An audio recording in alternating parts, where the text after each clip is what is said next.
அம்மா வீட்டுக்கு வந்ததுக்கப்புறம் ஒரு நாள் வயலுக்கு போகலாம் அப்படின்னு சொல்லிட்டு கிளம்பியிருந்தோம். முக்கியமாக வயலுக்கு கிளம்புறதே இளநீ வெட்டி குடிக்க தான். அறுவடைக்காக நெல்லெல்லாம் தயாராகிடுச்சு. இன்னும் 1-2 நாளில் இதை வந்து அறுத்துருவாங்க. மேக்ஸிமம் இளநீ வீட்டுக்கே அப்பா வெட்டிட்டு வந்துடுவாங்க. இன்றைக்கி எல்லோரும் ஒன்றா இருக்கிறதுனால சரி வயலுக்கு போகலான்னு சொல்லி சேர்ந்து கிளம்பிட்டோம். இதுக்கு பேர் சொடக்கு தக்காளின்னு சொல்லுவாங்க. சாப்பிட ரொம்பவே நல்லாயிருக்கும், உடம்புக்கும் நல்லதுன்னு சொல்லிட்டு அப்பா வந்து காஞ்சதாக பார்த்து வந்து பறிச்சிட்டு இருந்தாங்க. நல்லா பழுத்து காஞ்சது தான் சாப்பிட்ணும், மஞ்சள் கலரில் இருக்க தான் சாப்பிட்ணும், பச்சையாக இருக்கிறது வந்து கசக்கும். குச்சியை பார்த்துட்டு பாம்புன்னு நினச்சிட்டாங்களா?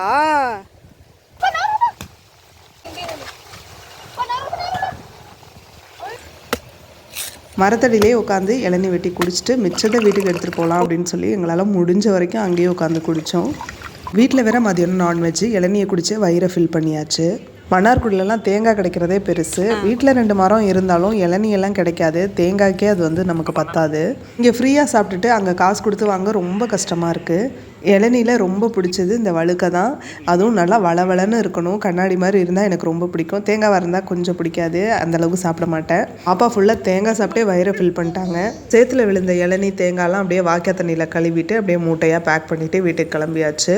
அப்பா வந்து எங்கள் கூட வரல, பில்லு எடுத்துகிட்டு கொஞ்சம் லேட்டாக வரேன் அப்படின்னு சொல்லிட்டாங்க. அதனால் நாங்கள் மட்டுமே வீட்டுக்கு கிளம்பிட்டோம். வேறு ஒரு வீடியோவில் பார்ப்போம். பாய்.